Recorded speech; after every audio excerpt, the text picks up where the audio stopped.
Imagine a world held hostage not by armies or missiles, but by a silent, invisible threat. A threat that lurks in the shadows, unseen but ever-present, capable of causing devastation on an unimaginable scale. Nuclear materials, powerful enough to obliterate entire cities falling into the wrong hands.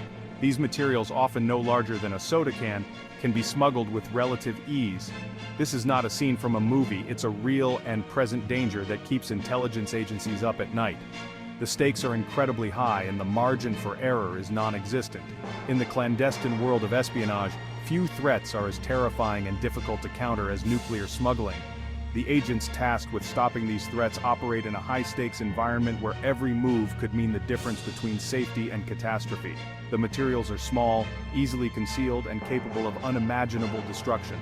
A single vial of radioactive material can change the course of history in the wrong hands. For decades, the possibility of terrorists acquiring a nuclear weapon has haunted the world's superpowers. The fear of a nuclear attack is a constant shadow over international relations and global security. In 2010, this threat became alarmingly real. The world watched in horror as intelligence reports confirmed the worst fears of many. Intelligence reports pointed to a surge in black market activity, with weapons-grade uranium and plutonium being offered to the highest bidder. The black market for nuclear materials is a shadowy world where money and power dictate the rules. The epicenter of this illicit trade, Eastern Europe, a region still grappling with the legacy of the Cold War. Abandoned facilities and lax security measures have made it a hotspot for nuclear smuggling activities. Faced with this growing danger, the FBI, in a bold and unprecedented move, launched Operation Arctic Fire. This operation was not just another mission, it was a defining moment in the fight against nuclear terrorism.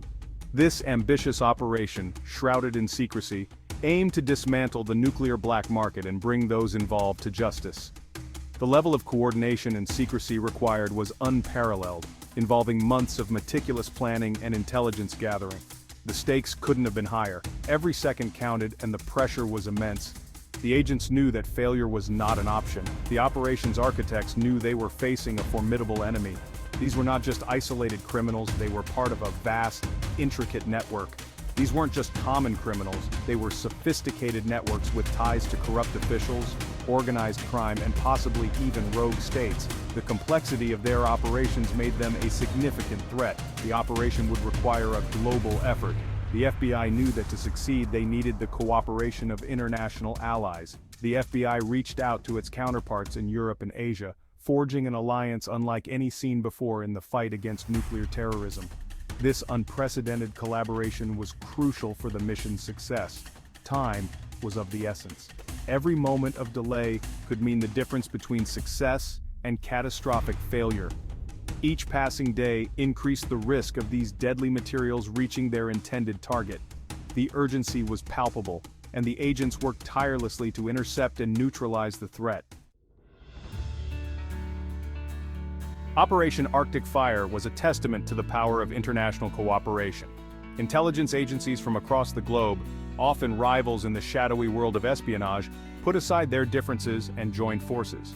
The shared threat of nuclear terrorism proved a powerful motivator. Key players included intelligence services from Romania, Ukraine, Moldova, and Bulgaria, countries grappling with the legacy of the Soviet Union's collapse. These nations provided crucial intelligence and logistical support, without which the operation would have been impossible. The operation also received critical backing from countries like the United Kingdom, France, and Germany, who provided technical expertise and financial resources. For the first time, the world witnessed a united front against the invisible enemy of nuclear proliferation. At the heart of Operation Arctic Fire were the undercover agents who risked their lives to infiltrate the nuclear black market. These agents, often working in the shadows, were the unsung heroes of this high-stakes mission. These brave men and women, their true identities known only to a select few, entered a dangerous world where one wrong move could have deadly consequences. They had to blend in seamlessly, adopting new personas and living double lives. Posing as buyers, they met with arms dealers in dimly lit cafes and abandoned warehouses, negotiating for deadly cargo. Each interaction was meticulously planned, with every detail scrutinized to ensure their cover was never blown. Each meeting was fraught with danger, a delicate dance between gaining the trust of hardened criminals and avoiding detection. The stakes were incredibly high and the margin for error was razor thin. Their mission was not just to apprehend the smugglers, but to unravel the complex networks behind them. They had to understand the intricate web of connections that facilitated the illegal trade.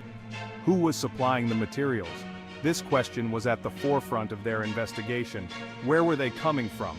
The agents had to trace the origins of the nuclear materials, often leading them to far-flung corners of the globe. And most importantly, who were the intended buyers? Identifying these individuals was crucial to preventing a potential catastrophe. The agents were in a race against time, their every move shadowed by the specter of a nuclear nightmare. They knew that failure was not an option, and the weight of the world rested on their shoulders as they worked tirelessly to avert disaster.